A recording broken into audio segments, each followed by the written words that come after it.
मनीष जी पुण्य अर्जन करे से पुण्य हूँ मला बेगर साथी। संसार में 5 प्रकार जीवन को कथा कहूली जल स्थलचर जलचर नभचर जल संत तुलसी कहले यही 5टा जाक 5 प्रकार जीव सत्संग करी अमीय गति प्राप्त होती।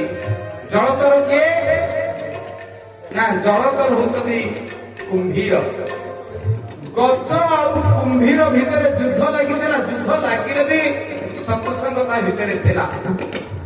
गजंग परी जने सत्संग पाद स्पर्श कर जलचर जीव कुंभीर वैकुंठर पात्री हेले।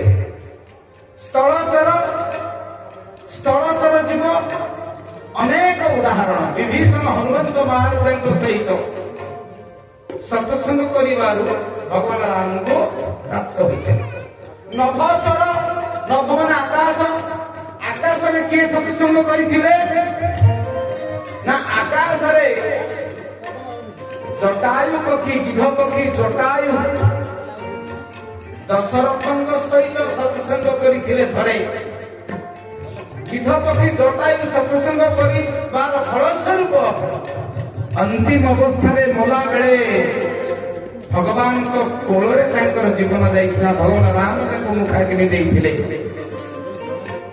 जलचर स्थलचर नभचर जड़ जड़ किए जार जीवन ना निर्जीव निथर निष्प्राण गोटे वस्तु पदार्थ सत्संग कर सत्य प्राप्त किए अहल्या गौतम मुनि पत्नी अहल्या अभिशापग्रस्त हो गौतम द्वारा पाषाण होगी पड़ते।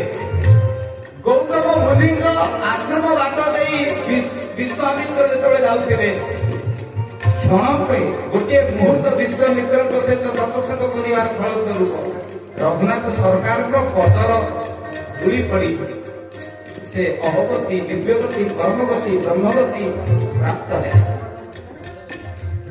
जड़ गोटे पत्थर पड़े किंतु दिव्यगति प्राप्त है चेतन कारण समग्र जीवसत्ता को 5टी पर्याय विभक्त कराए तो जलचर स्थलचर नभचर जड़ आउ चेतन चेतन किए जार चेता अच्छे कि कथा कही पारे जे प्रतिक्रिया प्रकाश करे किंतु कथा कही पारे से किए वृक्ष रात्रि गछर पत्र गुड़िक भुजी हो जाते।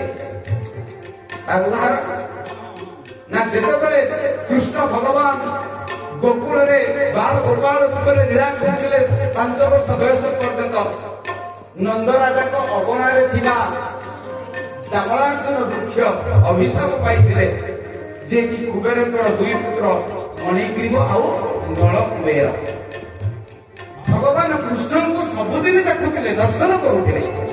भगवान कृष्ण बलराम सहित सत्संग नित्य नैमित्तिक करुले जार फलस्वरूप से गति भगवान स्पर्श अधोगत दिव्यगति प्राप्त होते अधोगत ऊर्ध्वगति प्राप्त होते। चेतन जलचर थलचर नभचर जड़ चेतन सामग्रिक 5 प्रकार जीवसत्ता सत्संग उपकृत होती आम कहीं हम कौन धर्मशास्त्र कथा कहला बेले प्रथम द्वितीय अध्याय निश्चित सत्संग कथा रही आगे सत्संग ग्रंथ आरंभ हुए। विश्वामित्र आश्रम को वशिष्ठ आसी वशिष्ठ जो विदा होती विश्वामित्र कहले मु कौन देवी विश्वामित्र भीतर अहंकार से अहंकार आम भली अहंकार नथिला अभिमान मिश्रित अहंकार सकारात्मक अहंकार किंतु भगवान सकारात्मक हो नकारात्मक हो कौन से अहंकार मोटे नथिबा दरकार भगवान पाया माने माने चिंता कर विश्वामित्र एई वशिष्ठ को मु कौन देवी गला बेल को कहले हे ब्रह्मचारी वशिष्ठ महाराज आपण मो आश्रम को आसी मो 1000 दिन तपस्या फल आपको प्रदान कर माने ब्रह्मांकर पंचम पुरुष थिले वशिष्ठ ब्रह्मा को वंशरे फिफ्थ जेनेरोलॉजी और पंचम वंशधर थिले जानी पारे वशिष्ठ बहुत उदा नवम स्कंदे वशिष्ठ को कथा से भागवत रे जे कि बिना मार के जन्म लेते वशिष्ठ मित्रा वरुण ऋषि को ओरस रे से जन्म लेते को मां गर्भ से रथिले गोटे कुंभ भीतर दी भाई जन्म लेते मां नथिबा दीटा पेवा ले वशिष्ठ आउ अगस्त्य अगस्त्य को कहते कुंभरू जात होता ये दुई जन कुंभरू जात होते वशिष्ठ द्वितीय जन्म था कुंभरू तो वशिष्ठ खाली उदार काउ किसी कहते हसी हसी क्या ठीक अच्छी मुझे 1000 दिन तपशक्ति को ग्रहण करुँची आदर सहित विश्वामित्र को मन को से कथा अच्छी टी अभिमान अच्छी भितर किसी दिन गला विश्वामित्र वशिष्ठ आश्रम कहते मतलब आज ये कौन देखिए मत देवे मुझे 1000 दिन तपशक्ति पुण्य बल किसी दिन रहिले वशिष्ठ आश्रम जो दिन विदा है से भावुले मत निश्चित किसी बड़ जिन कारण मुझे 1000 दिन तपशक्ति कहले ब्रह्म वशिष्ठ कहले मु विदा बेला कौन देवी ठीक अच्छे हे महाभाग मु आपण को मोर गोटे दिन सत्संग फल दूसरी गोटे दिन मुझे सत्संग करी तार जी पुण्य आपको दूसरी विश्वामित्र को मुहटा हांडी होगा 1000 दिन तपशक्तिर पुण्य देवी गोटे दिन सत्संग फल मत देले बड़ असंतुष्ट लगे कौन कर मनर भाषा को ठीक दौड़ाई देले वशिष्ठ कहले ब्रह्मचारी हे ब्रह्मर्षि मोर तोहफा मोर उपहार बा गिफ्ट बोधे आपको भल लगे गोटे काम कर मन कथा मन रखिले किसी कहले वशिष्ठ कहले आज ए मनीषटा सब दग्धक हुए मनीष उच्चारण प्रिय साधु आचरण प्रिय मनीष और साधु भीतर तफात होती मनीष उच्चारण सर्वस्व होता साधु मान आचरण सर्वस्व काम कर ब्रह्मर्षि आज चलो ए विश्वटा को परिक्रमा कर हाँ मनरे मेचे असंतोष को पुंजी करी विश्वामित्र अनुगामी है दुई जन ब्रह्मर्षि को बुलिले चारिआडे देव लोक नाग लोक नर लोक सुर लोक अतल पितल तलातल रसातल पाताल सुतल भू भुव स्व मह जन तप सत्य 14 ब्रह्मांड बोले ऊपर 7 तले 7 ऊपर भू भुव स्व मह जन तप सत्य तले अतल पितल तलातल रसातल सुतल पाताल जाकि पहुंची गले से गोलोक वैकुंठ भगवान विष्णु से तो अथांती जे शेषनाग जे अनंत शेषनाग से पृथ्वी को धारण करिसथि एवं वशिष्ठ आ विश्वामित्र को पहुंची गला वशिष्ठ को पचारले कहे शेषनाग आम दुई जन भितर गोटे अमीमांसित प्रश्न उभा होइछि और विश्वामित्र बहुत ज्ञानी जे ज्ञानी से अन्य को सम्मान दे जे अल्प ज्ञानी से अन्य को सब अपमान दे से नम्रति फलिन वृक्षा नम्रति गुणी न जना फल भरा गछटा नई जाए जल भरा पादर नई जाए गुण भरा मनीष भी नई जाए तो कहले आम दुई जन भर सत्संग मुझे गोटे दिन सत्संग फल देती सी मत 1000 दिन तपशक्तिर फल देते और विश्वामित्र मन बहुत दुख एक नहीं आप विचार करूँ अनंत शेषनाग विचार करें पहले विश्वामित्र मुझे भावी मत भावी केमी भावी भगवान नारायण मो सारा जगतर भार लदी मुझे सीधा हुए आपके मुहूर्त पे आप अक्षय कोटी ब्रह्मांड को धारण करूँ ना एक कहला बेले विश्वामित्र हाँ से कौन किसी ना धारण करें आप दिखते मत बाँ हाथ में धरी पकड़े सब कथा विश्वामित्र समस्त को अंडर एस्टिमेट करते बाँ हाथ धरले बाल बाल मरीगली नहीं हो नहीं नहीं छाड़ी मु पारुनी हे अनंत छाड़ी ध्वंस गोटे मुहूर्त भी विश्वामित्र धरी पारे वशिष्ठ को पाली वशिष्ठ को कहला ब्रह्मन आपण टिके गोटे मुहूर्त अखिल गोटे ब्रह्मांड को मो मुंडर नहीं धारण करते ना कहीदेवी छाड़ी दूरी गोड़ हाथ सीधा करते ठीक अच्छे विश्वामित्र प्रणाम करे भगवान अनंत नारायण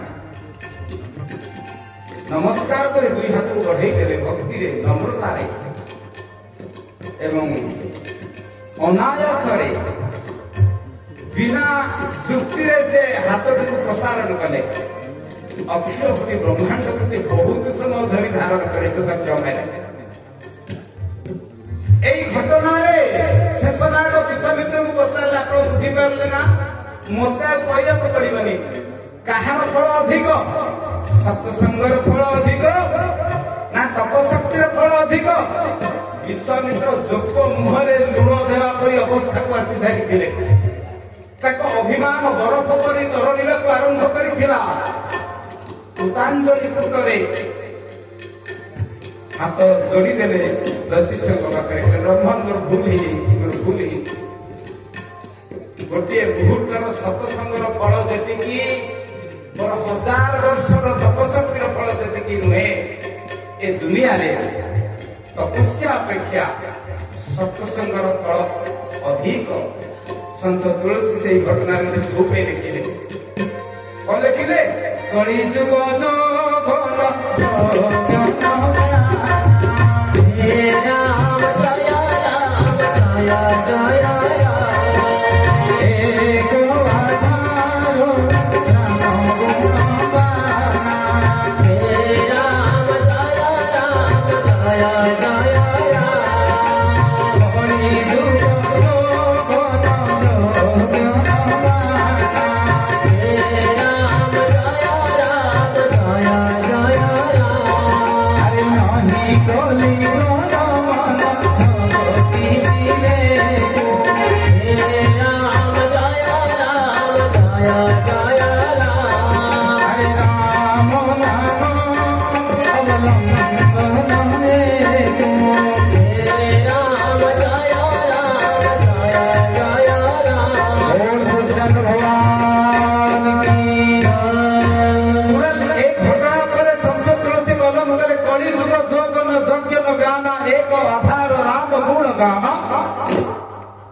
कली जुग सर्वश्रेष्ठ आधार होता आप गोटे मुहूर्त सत्संग करते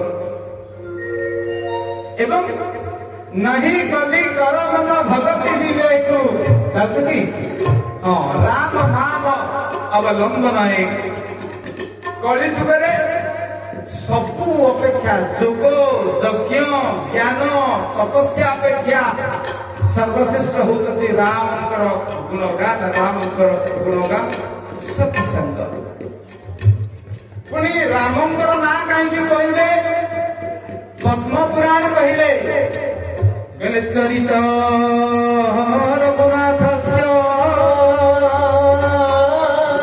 शतकोटि प्रभीश्वरम एक अक्षरम पुरुषा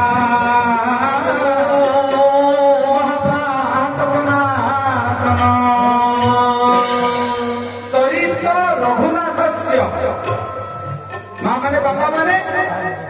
पद्म पुराण प्रथम श्लोक कलि जुगरे भगवान को नाम आ किसी मंत्र दरकार नहीं अर्थात कलि जुगरे केवल सर्वश्रेष्ठ मंत्र होती राम। आपण जानते संसार में 4टी संहिता मार्गदर्शन करे समाज मनु संहिता शुक्र संहिता भृगु संहिता एवं विदुर संहिता। मनु संहिता कहगला कारण मनु महर्षि सारा जगत जो आईन तैयारी करले भारतर विचार विभाग मनु संहिता पर्यवेक्षित नारी हत्याकारी को कौन हत्याकारी को 302 दफारे फांसी दिया मनु संहिता। भारतर न्यायिक संस्थार दंड विधान सब मनु संहिता रही मनु को पचरा गला संसार में केते मंत्र अच्छी ये कहलानी तुम्हें गायत्री को जप करो ओम भूर्भुवः स्वः तत्सवितुर्वरेण्यं नहीं आउ बोले ना ना से अमोक वक्ता आसले ध्रुवं को नारद जो 12 अक्षर मंत्र लिखले ओम नमो भगवते वासुदेवाय से मंत्र आउ ना ना ना ना शिवराम ने तुम्हें जप करो श्री राम जय राम आपने ना ना तुम्हें ओम क्लीं कृष्णाय गोविंदाय गोपीजन भगवान जप नाना मुनि नाना मत आप मंत्र को जपिए से रविवार बक्ता आसिक कही गला यहीटा जप आउ जो बक्ता कहला ना सेटा जप सबुदिन परिवर्तन करछे नाम को ना मनु संहिता लिखा गला ए संसार लोके को नाम को जप करिवे केते मंत्र अछि संसार रे संसार मंत्र संख्या केते कहले संसार रे मंत्र संख्या होची 7 कोटी। मनु संहितार 3य अध्याय रे कथा गला 7 कोटी महामंत्र स्थित विभ्रम कारक एक एव परमंत्र रामेति अक्षरं दय। ये दुनिया रे जगत रे केते मंत्र अछि मनु कहले 7 कोटी मंत्र अछि। वेदरु जो मंत्र गुड़क अणा जाइए तार संख्या होती समुदाय मंत्र होती 7 कोटी 7 कोटी। को मंत्र को जपिबी आज ये मंत्र काली से मंत्र 15 वर्ष पर आउ गोटे मंत्र अमके बाबा कहला आउ गोटे मंत्र कहले मंत्रर जाल भितरे विभ्रम हुंतुनी ए सब मंत्रर जाल गुड़क आपण को एणे तेणे विक्षिप्त करिवे विचलित करिवो विगलित करिवो। आपण को मंत्र को धारण करिवे शिक्षित अशिक्षित जाति धर्म वर्ण निर्विशेष को मंत्र होची सर्वश्रेष्ठ मंत्र। मंत्र 2 भाग रे विभक्त परामंत्र अपरामंत्र।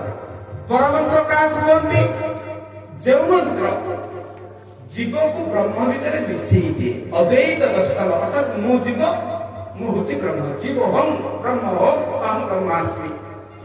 सारा जगत रे जिते ज्ञान अछि वेदरे 4टा वेद ऋग यजु साम अथर्व 4टा वेदरे 4टा महावाक्य मन रखिथिबे मा माने बापा ने संसार रे वाक्य अछि कि मात्र 4टा महावाक्य ए संसार रे महावाक्य कहले 4टा महावाक्य कोन कोन अहं ब्रह्मास्मि अलमात्मा ब्रह्म सोहम तत्त्वमसि 4टा वेदर सारांश होची 4टा महावाक्य तार अर्थ होची कोन मु होची ब्रह्म ब्रह्म होची मु।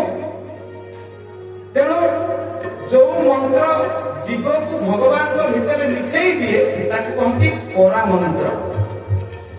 ए छोटे छोटे कथा पास करिबेनी अपरा मंत्र का कहती जो मंत्र भगवत आड़ को आमको नहीं जाए किंतु मिसई पारेनी भगवान को मंदिर पाखे नहीं छाड़ दो अपरा मंत्र कौन सबुदिका मंत्र करा अपरा, विद्या करा अपरा, भक्ति करा अपरा, सर्वश्रेष्ठ होती परा।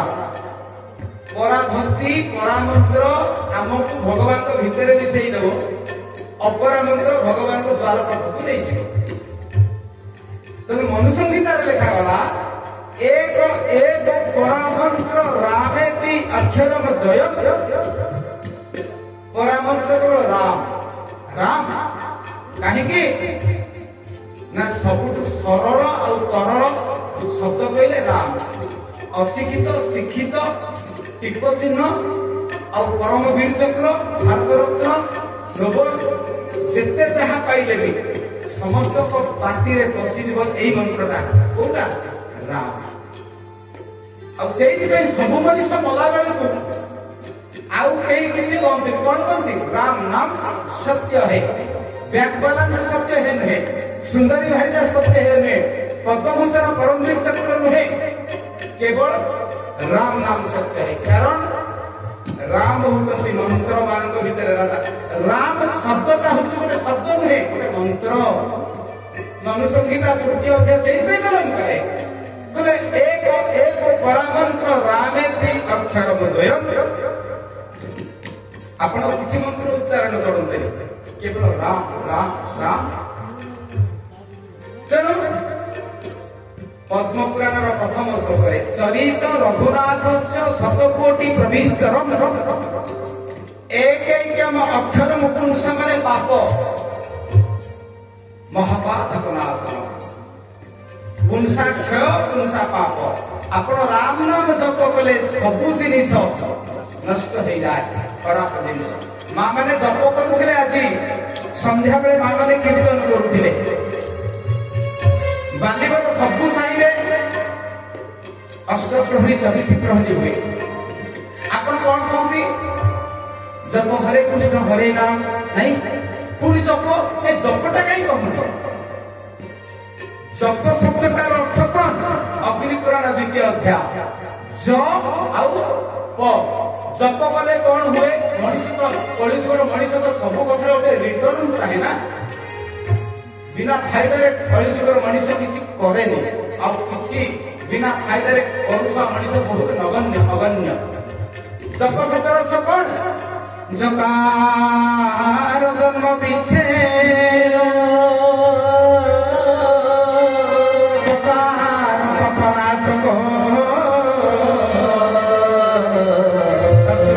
जपैति प्रोक्तम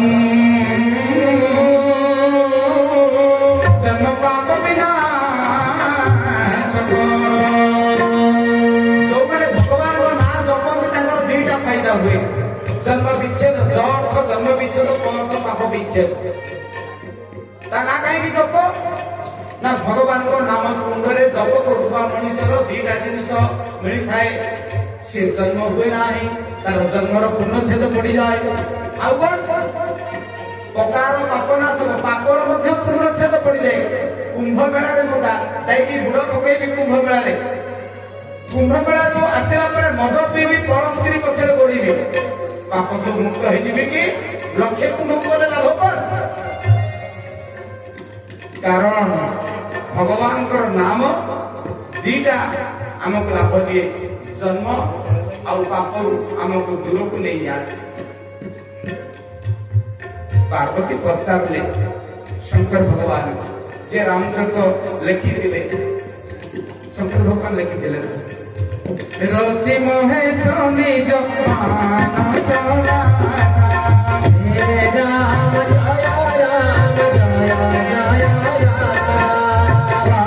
सुषम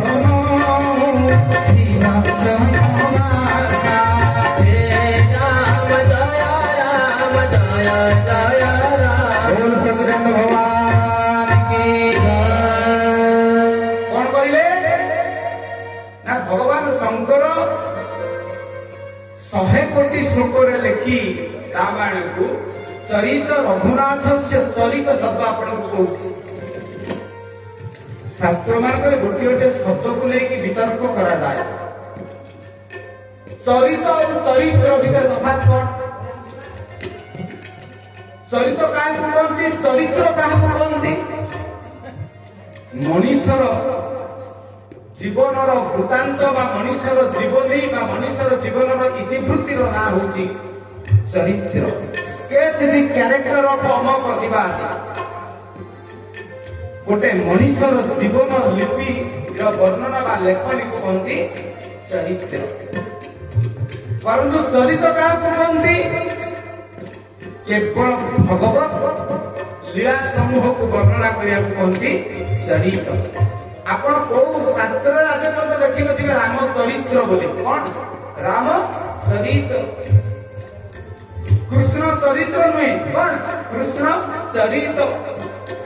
ମନୁଷ୍ୟର ଜୀବନ ଲିପିକାର ନାଁ ଚରିତ୍ର, ଭଗବାନଙ୍କର ଜୀବନ ଲିପିକାର ନାଁ ହଉଛି ଚରିତ୍ର। ଚରିତ୍ର ରଘୁନାଥସ୍ୟ ଶତକୋଟି ପ୍ରବିଷ୍ଟରମ୍।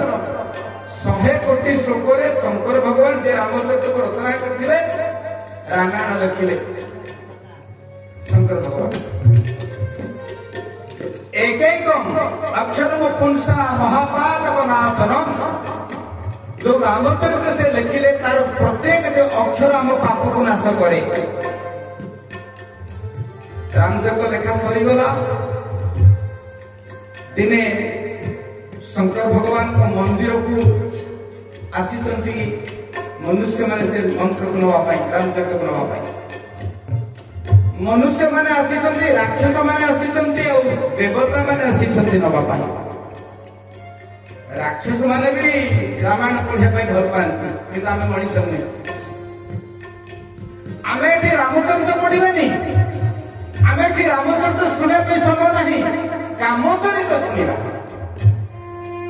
ଏଠି ଝିଅମାନେ ଯଦି ଲଙ୍ଗଳା ହେଇକି ନୃତ୍ୟ କରିବେ, ସୋରିଷ ପକେଇଲେ ବି ତା କାମ। କାରଣ କଳିଯୁଗର ଅଧିକାଂଶ ମଣିଷ କାମଚରିତ୍ରକୁ ଭଲ ପାଆନ୍ତି, ରାମଚରିତ୍ରକୁ ଭଲ ପାଆନ୍ତି। କାମ ବନ୍ଧନ ଦିଏ, ରାମ ମୋକ୍ଷ ପ୍ରଦାନ କରନ୍ତି। କାମ ଦୁଃଖ ଆଡକୁ ନେଇଯାଏ, ରାମ ସୁଖ ଆଡକୁ ନେଇଯାଆନ୍ତି। ଭଗବାନ ରାମ ପରମ ସୁଖ ଆଡକୁ ନେଇଯାଉଥିଲା ବେଳେ ଏଇ ଅହଙ୍କାରୀ ମଣିଷର କାମ ବାସନା ତାକୁ ନରକ ଆଡକୁ ନେଇଯାଏ। ଆଉ ଏଠି କାମର ଯେତିକି ଆଦର, ରାମଙ୍କର ସେତିକି ଆଦର ନାହିଁ। ଦେଖନ୍ତୁ, ସେଦିନ ରାତିରେ ଶିବଙ୍କ ମନ୍ଦିରକୁ ରାକ୍ଷସ ଯାଇଛନ୍ତି, ଯୋଉମାନେ ମଦ ମାଂସରେ ଭାସନ୍ତି ସେମାନେ ଯାଇଛନ୍ତି। ଆପଣ ଜାଣିଛନ୍ତି ସାରା ଜଗତରେ ଗୋଟିଏ ମନ୍ଦିରର ପହୁଡ଼ ଆଜି ପର୍ଯ୍ୟନ୍ତ ପଡିନି। ଏ ପୃଥିବୀରେ କୋଉ ମନ୍ଦିରର ପହଡ଼ ଆଜି ପର୍ଯ୍ୟନ୍ତ ପଡିନି? ସବୁବେଳେ ଖୋଲା 24 ଘଣ୍ଟା। ସେ ମନ୍ଦିରକୁ ଏ ଅକିଞ୍ଚନ ଯାଇଛି ଗୋଟିଏ ଥର। ମଥୁରାର ବୁଦ୍ଧେଶ୍ୱର ମନ୍ଦିର ନାଇଁ, କେତେ ଭାଇନା ପ୍ରବଚନ ଦେବାର ପ୍ରାୟ 25 ବର୍ଷ ପରେ ମତେ ଯେତେବେଳେ ବୃନ୍ଦାବନ ଯିବାର ସୁଯୋଗ ମିଳିଥିଲା, କିଛି ଦିନ ବୃନ୍ଦାବନରେ ରହିବା 2016-17 ମସିହା ଜନ୍ମାଷ୍ଟମୀ ବେଳେ ମଥୁରା ରେଳ ଜଙ୍କସନରୁ ଗଲାବେଳେ ମୋ ମନରେ ଅନେକ ପ୍ରଶ୍ନ, କୋଉଠି ସେ ମନ୍ଦିର ଯାହାର ପହୁଡ଼ ପଡିନି ଆଜି ପର୍ଯ୍ୟନ୍ତ। ଯିଏ ଆମକୁ ନେଉଥିଲେ ତାଙ୍କୁ କହିଲି, ସେ କହିଲେ ଆପଣଙ୍କୁ ସେ ମନ୍ଦିରରେ ଛାଡ଼ିଦେବି, କେତେ ସମୟ ବସିବେ ତାପରେ ଆପଣଙ୍କୁ ନେଇକି ଯିବି। ଯେତେବେଳେ ସେ ଶୁଣିଲେ ଇଏ ଓଡ଼ିଶାର ଗୋଟେ ପ୍ରବଚକ। ମଥୁରାର ବୁଦ୍ଧେଶ୍ୱର ମନ୍ଦିର ପଢିଥିଲି, କହିଲୁ ଲୋକଙ୍କୁ କହିଥିଲି, ଦେଖିନଥିଲି, ଦେଖିନି। ପଚାରିଲି ସେ ପୂଜକଙ୍କୁ ହିନ୍ଦୀରେ, ସେ ମତେ ବୁଝେଇ ଦେଲେ। ଆମେ ସମସ୍ତେ ରୋଟେସନ ୱାଇଜ ଡ୍ୟୁଟି କରୁ। ଏଠି ଶଙ୍କର ଭଗବାନଙ୍କର ଏଠି ପହୁଡ଼ ପଡେ। କାହିଁକି? ତାଙ୍କ ନା କାହିଁକି ବୁଦ୍ଧେଶ୍ୱର? ସେ ହଉଛନ୍ତି ଈଶ୍ୱର ସବୁ ଭୂତଙ୍କର। ଭୂତ ମାନେ ଆମେ ଭୂତ କହିଲେ ପ୍ରେତକୁ ବୁଝେ, ନାଇଁ ନାଇଁ, ଭୂତ କହିଲେ ପ୍ରାଣୀ ସମ୍ବଳଙ୍କୁ ଭୂତ କହନ୍ତି। ଆମେ ବି ଭୂତ। କାହିଁ ଆମେ ଭୂତ? ମଣିଷର ନା କାହିଁକି ଭୂତ? ନା ଆମ ସମସ୍ତଙ୍କର ଶରୀର 5ଟି ଭୂତରେ ତିଆରି, ପଞ୍ଚଭୂତ। କ୍ଷିତି, ତେଜ, ମରୁତ, ଅର୍ଥାତ୍ ପଞ୍ଚଭୂତରେ ଯାହାର ଶରୀର ଗୁଡ଼ା ତାକୁ ଭୂତ କହନ୍ତି ବା ପ୍ରାଣୀ କହନ୍ତି। କୀଟ, ପାଷାଣ, ତରୁ, ତୃଣ, ପଶୁ, ପକ୍ଷୀ ଏମାନେ ସମସ୍ତଙ୍କ ଶରୀର ଏ ପଞ୍ଚଭୂତରେ ତିଆରି। तेणु आम समस्ते भूत ए सकल भूत मानकर से मालिक ना भूतेश्वर भूतेश्वर मंदिर को शंकर भगवान मंदिर को राक्षस मनीष देवता आसी राम मंत्र देवे राम पाठतुंड कले मंदिर जो मंदिर पाठतुंड कर आज्ञा भगवान शंकर आसिले राति कहले आज्ञा आपण 100 कोटी श्लोक मंत्र लिखित रामायण लिखित आमको दे देवगण आमको राक्षस मैंने कहला आमको मनीष मैंने कहला आमको शंकर भगवान कहले काहाकू देबीनी बदमाश मंदिर रे पाठतुंड एटा कोन गणित को देखियो कि मंदिर रे तो तुम्हें पाठतुंड करछो आगो को कଳି जुग आसी मंदिर रे मद पिपी खोला है कि पीबे लोक मंदिर रे राजनैतिक कर्मी माने बैठक करिले मंदिर को उद्देश्य रे मंदिर किंतु ताकू को उद्देश्य रे व्यवहार करा कଳି जुग रे मनुष्य विधर्मी पाखंडी मनुष्य हेतुवादी मनुष्य कଳି जुग जुक्तिवादी रूढ़िवादी मनुष्य से राक्षस मान मध्य होती निकृष्ट आउ इन कहले सुन मंदिर वितर्क स्थान नहीं मंदिर हूँ वितर्क को शेष कर स्थान आपस मिलामिशा समाधान स्थान कंप्रोमाइज स्थान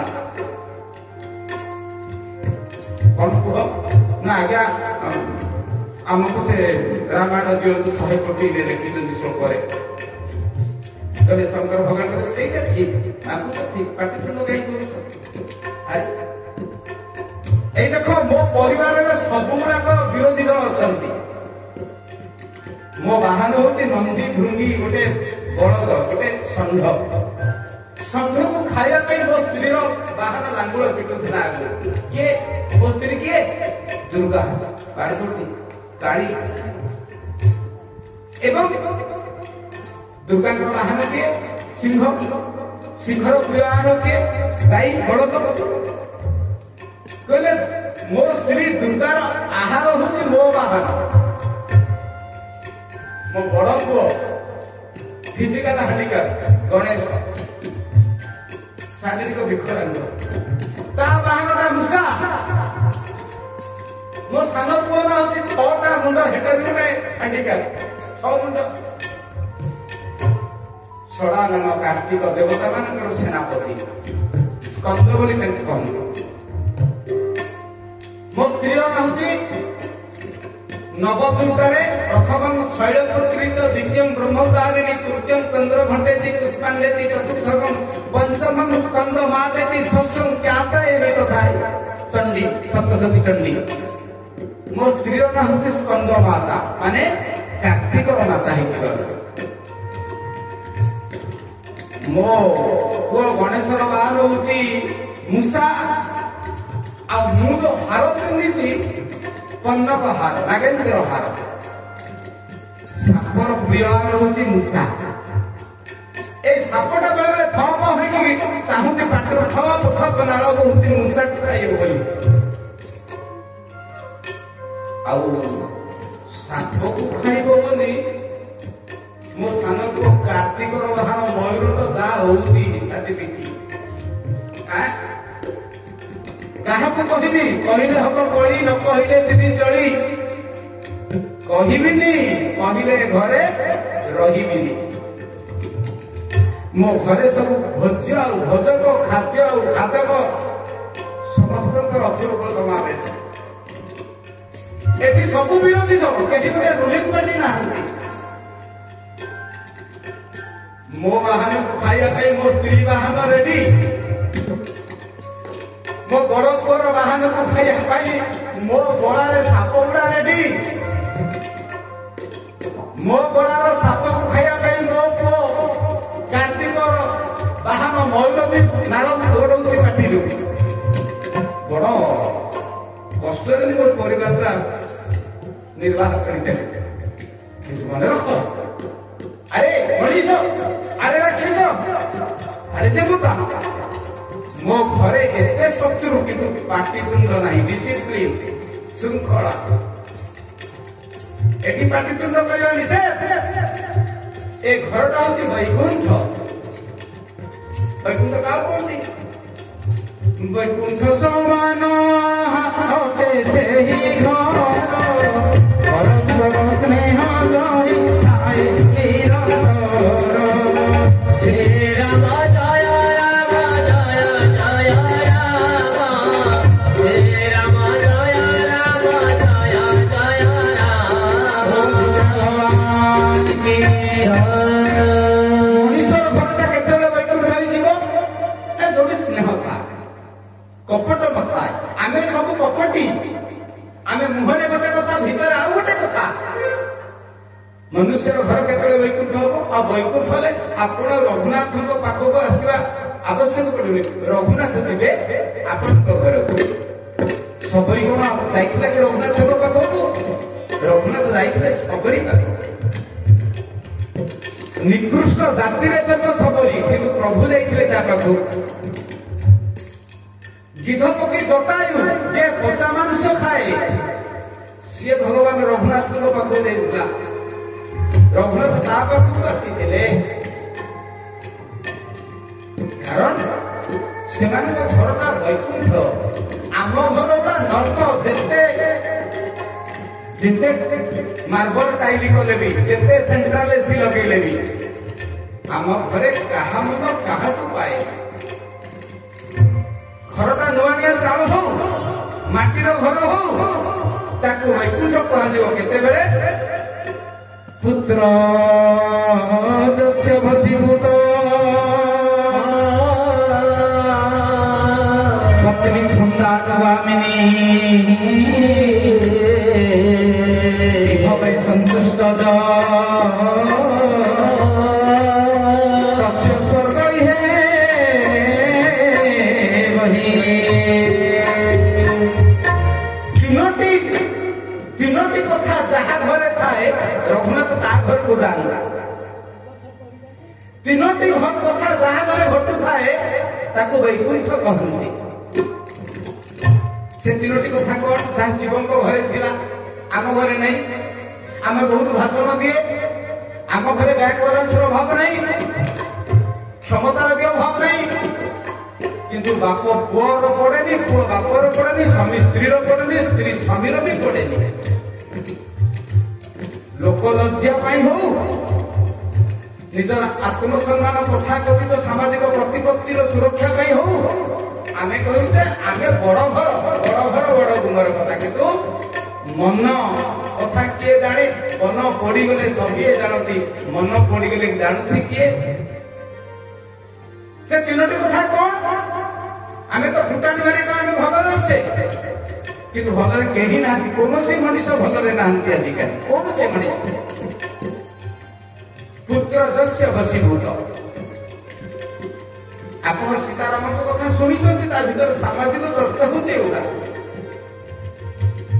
ଯାହା ପୁଅଟା ବଶୀଭୂତ, ଯେ ବାପା ମାଙ୍କର ବସମ୍ମତ, ବିନମ୍ର, ବିନୀତ, ଯେ ବାପା ମାଙ୍କର କଥାକୁ ପାଳନ କରେ।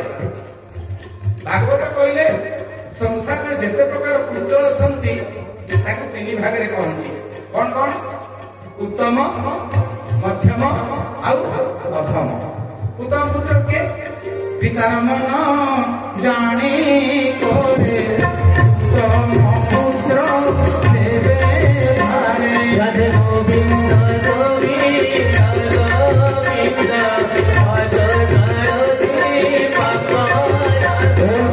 ଭଗବାନ କି ବାପା ମା କାହିଁକି ତତେ କହିଲେ ଏଇଟା କର ବୋଲି? ତତେ ଯିଏ ଛୋଟରୁ ବଡ କରିଛନ୍ତି, ଅଣ୍ଡାରୁ ଭେଣ୍ଡା କରିଛନ୍ତି, ସିଏ ତୁ ତାଙ୍କ ମନ କଥା ବୁଝିପାରିଲୁ ନା? ତୋ ପୁଅ ହବା ଠିକ, ତୋ ଝିଅ ହବା ଠିକ। ଯୋଉ ପିଲା ନିଜ ମା ବାପାଙ୍କର ମନର କଥା ଜାଣିକି କାମ କରେ ତାକୁ କହନ୍ତି ଉତ୍ତମ। ଆଜିକାଲି ବୋଧେ ସେ ଗ୍ରେଡର ପିଲା ନାହାନ୍ତି। ଚାଲନ୍ତୁ ଯିବା ଭାଗବତ ଭାଷାରେ ମଧ୍ୟମ ପୁତ୍ର କାହାକୁ? ପିତା ଦେଶ ଯେହୁ କାଳେ